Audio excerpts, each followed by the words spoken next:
The Echoran expanse was ablaze with chaos, a battlefield of fractured alliances and unresolved blood feuds. Alien fleets clashed in a constant struggle for control, yet the moment the anomaly ruptured space, everything stopped. A tear in the void, jagged and unnatural, bled light into the dark abyss. From within, a warship emerged, a massive obsidian leviathan, its hull scarred by battles long past, yet its presence undeniable. The HSV Vengeance had returned. Every sensor in the sector flared red with warnings, ancient designations blinking to life. Zuveth Dominion warlords, their insectoid mandibles twitching in unease, hissed in their command pits. Impossible, Admiral Hoth Kachar hissed, his compound eyes widening. That ship was destroyed a century ago. Across the stars, psionic Vecran seers recoiled, hands clutching their temples as the ship's mere presence disrupted their perception of time itself. The Okari war clans, ever opportunistic, activated their boarding skiffs, eager to claim the lost Terran relic. And in the heart of the Terran Federation's secure command station, alarm screamed. Inside the Vengeance, standing tall on the bridge, Commander Elias Rourke surveyed the battlefield. His jaw clenched as his gauntlet fist tightened around the armrest of his captain's chair. His crew, men and women who should have been dead 100 years ago, manned their stations as if nothing had changed, but everything had. Rourke's voice was like gravel grinding against steel. Status report now. His second-in-command, Lieutenant Graves, swallowed hard before speaking. Sir, I don't know how to say this, but our star maps are wrong. This isn't our time. Rourke exhaled, slow and controlled. His eyes, sharp as razors, scanned the fleet movements. Zuveth cruisers were aligning their broadside batteries. Vecran psionics were locking onto their mines, probing for weaknesses. Okari boarding ships ignited their thrusters. I don't give a damn about timelines, Rourke growled. I care about who's trying to kill us. A crackling transmission from the Zuveth flagship blared across the bridge. Human warship, you are an anomaly. You should not exist. Stand down or be eradicated. Rourke leaned forward, voice dripping with challenge. You think you can kill me, bug? You think your pathetic scrap heaps stand a chance against the Vengeance? You've got another thing coming. He turned to his weapons officer. Lock plasma railguns. Target their admiral's ugliest ship. Let's introduce ourselves. The Zuveth barely had time to react. The Vengeance fired. The kinetic slugs pierced 3 Zuveth battlecruisers in a single volley, splitting their hulls apart like rotting fruit. A fireball of alien corpses and shattered steel expanded outward as the black void swallowed their screams. The fleet recoiled in horror. Human weapons were never this precise, never this merciless. But this wasn't just any human warship. This was the Vengeance. Okari mercenaries broke formation, suddenly realizing their prize had teeth. Vecran seers whispered warnings through the ether, but it was too late. The Vengeance was already moving, repositioning like a predator circling wounded prey. Then the second transmission came through, a voice eerily familiar, but wrong. Ah, Elias, you weren't supposed to wake up yet. Rourke's blood ran cold. His grip on the armrest turned white-knuckled. The voice was his.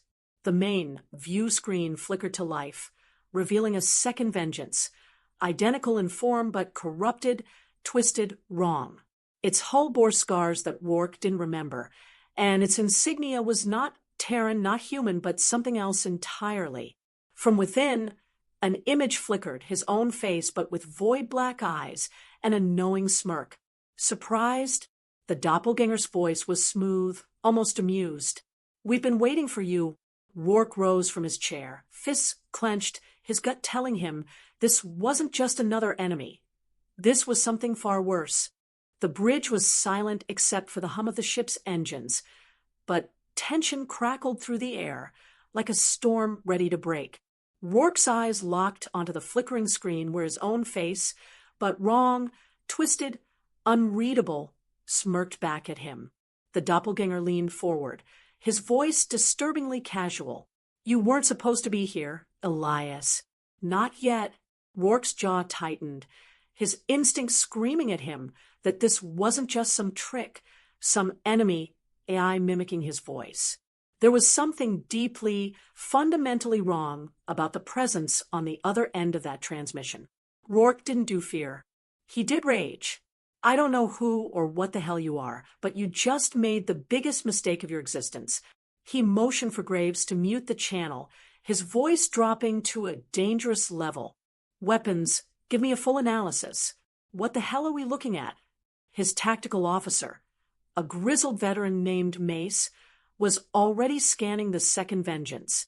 "Sir, it's identical, but it's registering as a Class X anomaly. Its energy signatures are unstable, fluctuating like," he hesitated, then his voice lowered. "Like it's not entirely real." Graves frowned. What does that even mean? Rourke had a feeling he knew. A ghost. A version of his ship that shouldn't exist. But that didn't matter. What mattered was the threat. "I don't care if it's a goddamn hallucination. Is it hostile?" Mace's face darkened. "Oh, it's hostile, sir. It's locking weapons." The view screen flickered again, the doppelganger's voice cutting through the static. "You don't understand yet, do you? You're the mistake. This wasn't supposed to happen. You weren't supposed to come back. But since you're here..." The corrupted Vengeance powered up its forward cannons, the energy readings spiking off the charts. "I suppose I'll have to correct history myself." Rourke acted before anyone else could blink. Fire. Full spread. The Vengeance unleashed hell. Railgun slugs screamed through the void, shattering through the shields of the corrupted warship. Plasma torpedoes detonated against its hull, sending shockwaves of burning debris into the vacuum. But something was wrong. Instead of breaking apart, the corrupted ship absorbed the energy, the impact waves dissipating like they had struck something that wasn't fully solid. "Sir," Graves' voice cut through the confusion. "That thing isn't taking damage." The doppelganger's smirk widened. "Oh, Elias, you still think you're fighting a battle? This is so much bigger than that." Before Rourke could react, the corrupted Vengeance returned fire. The blast hit like a sledgehammer to the gut, slamming into the Vengeance's shields with enough force to make the ship groan under the pressure. Sparks exploded from several consoles, warning klaxons blaring as the bridge shook violently. Rourke caught himself on the command console, barking orders through the chaos. "Damage report." Mace's voice was sharp. "Shields down to 60%. That blast. Sir, I don't even know what the hell that was. It just bent space around us." Graves cursed under his breath. "We need to get the hell out of here, sir. We're not ready for this fight." Rourke's eyes never left the enemy ship. His ship. The wrong version of it. The one that shouldn't exist. Running wasn't an option. Not now. "No. We stand. Tactical, find me a weak spot. Engineering, reroute power to forward shielding. If this bastard wants a fight, he's about to get one." The enemy warship vanished. For a split second, the corrupted Vengeance seemed to phase out of reality itself, its form warping, shifting. And then it reappeared, right behind them. Graves shouted, "They're on our 6. Hard bank left. Bring our broadsides around." Rourke's fists clenched as the ship turned, metal groaning under the rapid maneuvering. The enemy opened fire again, beams of warped, unnatural energy slicing through the void, barely missing their engines. Then the second twist hit. "Sir!" Mace's voice was shaking, and that scared Rourke more than any weapon. They just hailed every fleet in the sector. The main view screen shifted. Suddenly, the battle was no longer just between the two ships. Every Zuveth veteran and Akari warlord who had been watching from a distance was now part of this nightmare. The doppelganger's voice filled every channel. To the assembled fleets of the Echoran Expanse, I bring you a warning. Rourke's blood ran cold. This man, Commander Elias Rourke, is a traitor to time itself. His presence is an anomaly. His survival is an aberration. He was meant to die 100 years ago. And now, his existence threatens the fabric of reality itself. Every alien fleet in the sector hesitated, waiting, processing the impossible. The doppelganger continued.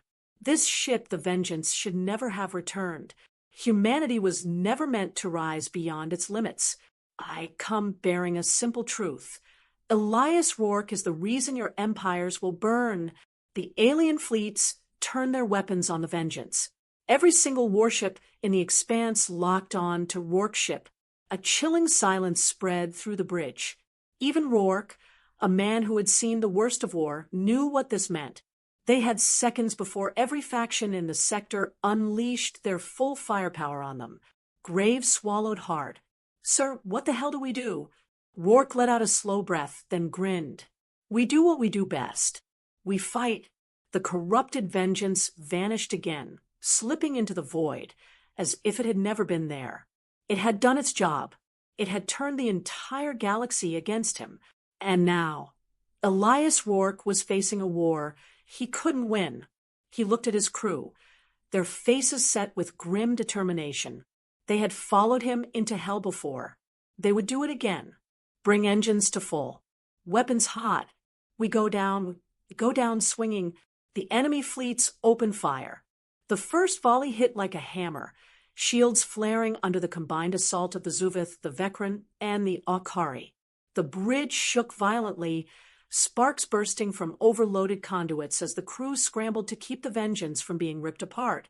The alien fleets had been enemies for centuries, but now, thanks to the corrupted warship's lies, they were united in a single cause, annihilating Elias Rourke and his crew. The Vengeance took the punishment, but Rourke knew they couldn't hold out forever. The numbers weren't in their favor. One ship, even this ship, couldn't fight a war alone. But surrender? That was never an option. Bring us around. Full evasive.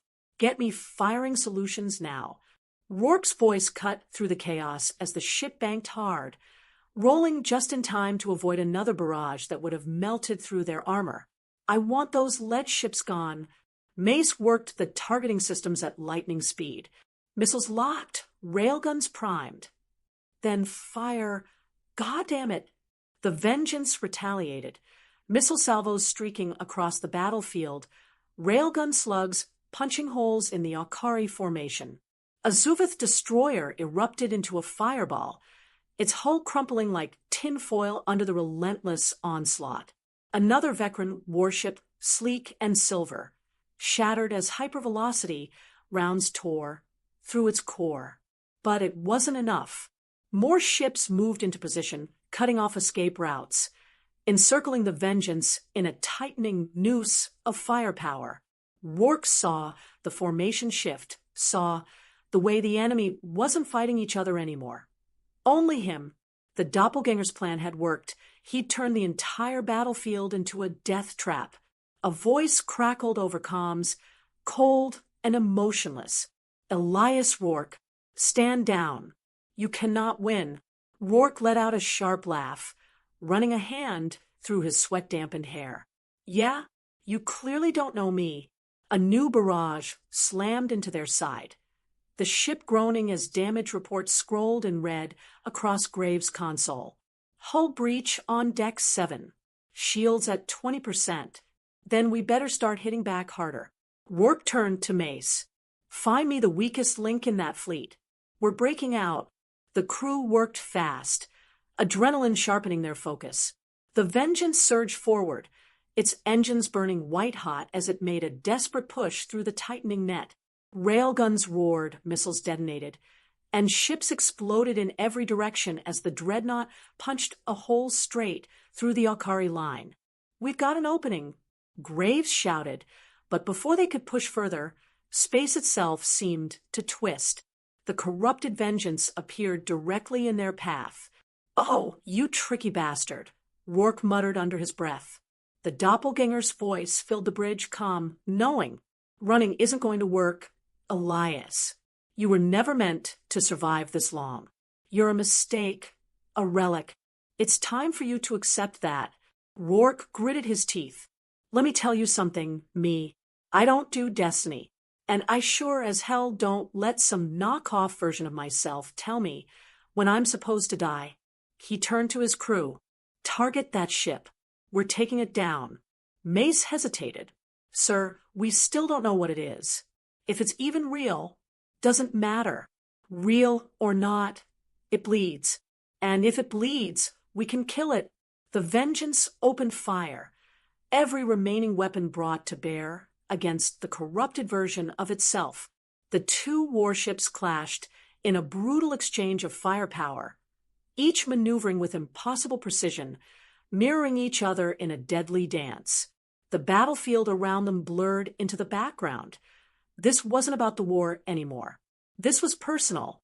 The doppelganger laughed as its ship absorbed hit after hit. You don't understand, Elias. This isn't about victory. It's about erasure. You were never supposed to return. You were meant to be forgotten. Then you should have killed me before I got back. Rourke shot back.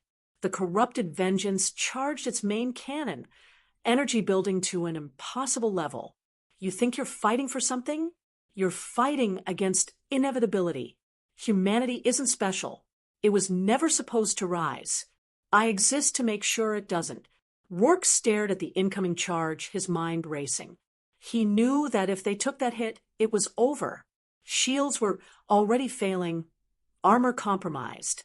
But something about the doppelganger's words stuck with him. Not supposed to rise. That wasn't just arrogance. That was a directive, a programmed purpose, which meant Rourke's eyes widened. This wasn't just a rogue AI. This was something else. That's it, he whispered. Sir? Graves asked, confused. Rourke didn't hesitate. Shut down all weapons.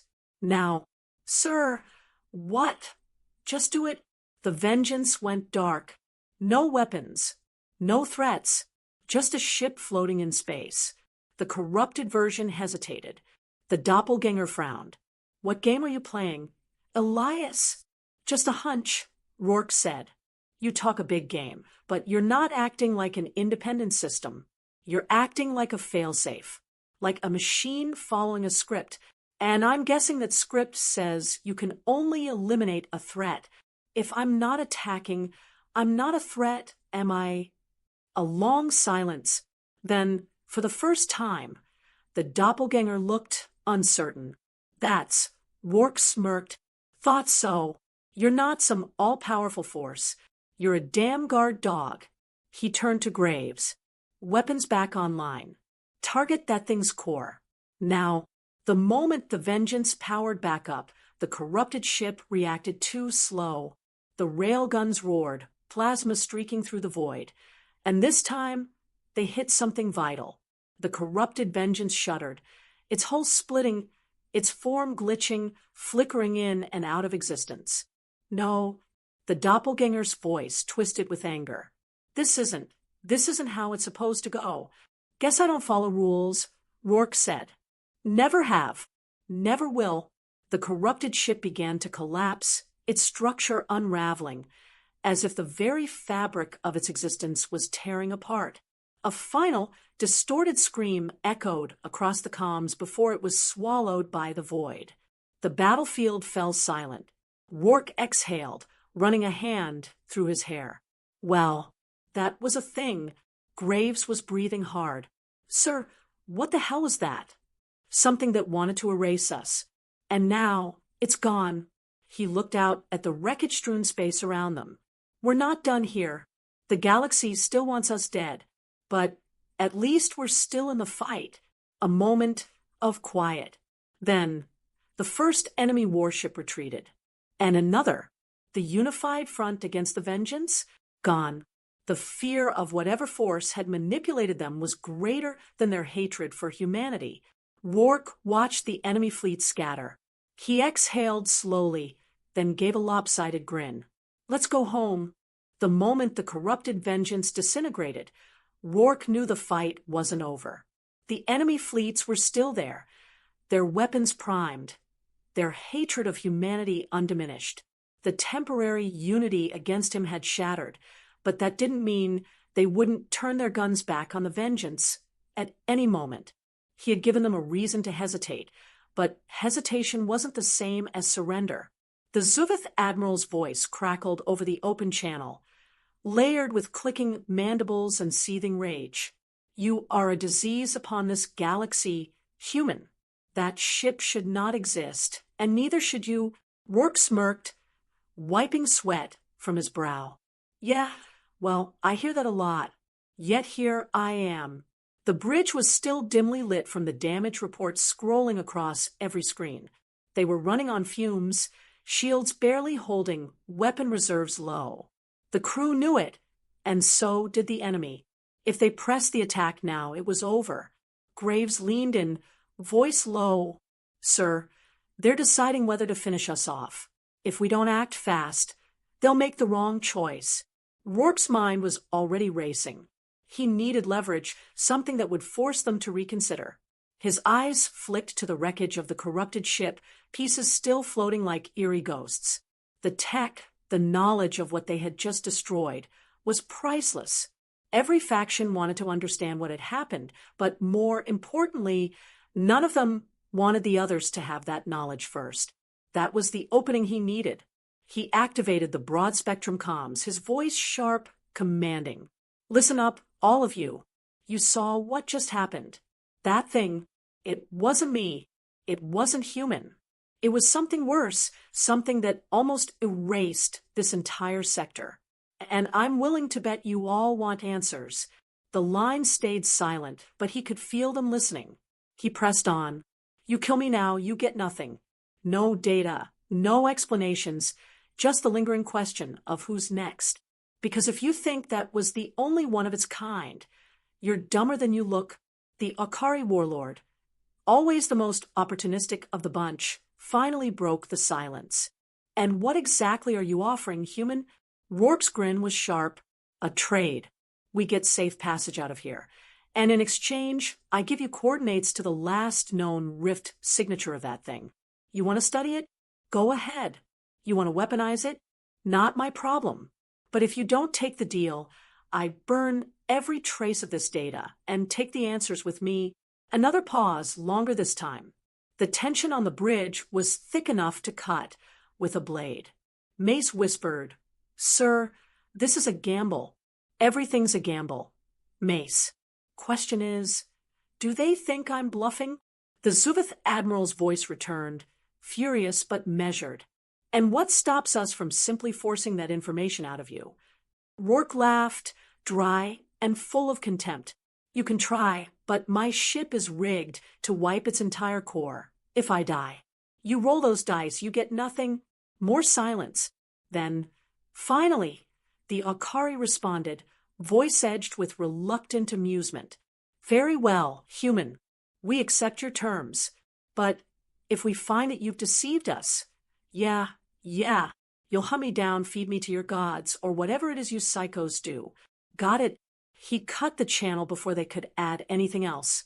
Graves let out a breath he hadn't realized he was holding. I can't believe that worked. Rourke rolled his shoulders, letting the tension bleed out. Never negotiate without a loaded gun, Graves. They might not trust me, but they fear the unknown more. The Vengeance adjusted course, engines groaning from the strain, pulling away from the wreckage, and leaving the battlefield behind. The alien fleets held their positions, unwilling to break their fragile truce, but still watching him with wary suspicion. As they passed the debris field, Mace muttered, We really just walked out of there. We're not out yet, Rourke reminded him. Set course for Terran space. Maximum burn. We need to get home before one of them decides to change their mind. The ship lurched forward, the starfield stretching as they jumped to high-speed flight. The tension on the bridge remained, but a different kind now. The battle was over, but the war had just begun. Rourke leaned back in his chair, staring at the blank screen where his corrupted self had last spoken. That thing had called him an anomaly, said he wasn't supposed to exist. It wasn't just some rogue machine, it had a directive. And that meant something out there had wanted him erased from history. That wasn't an accident. It wasn't coincidence. Someone, somewhere, was afraid of him. A slow grin spread across his face. Good.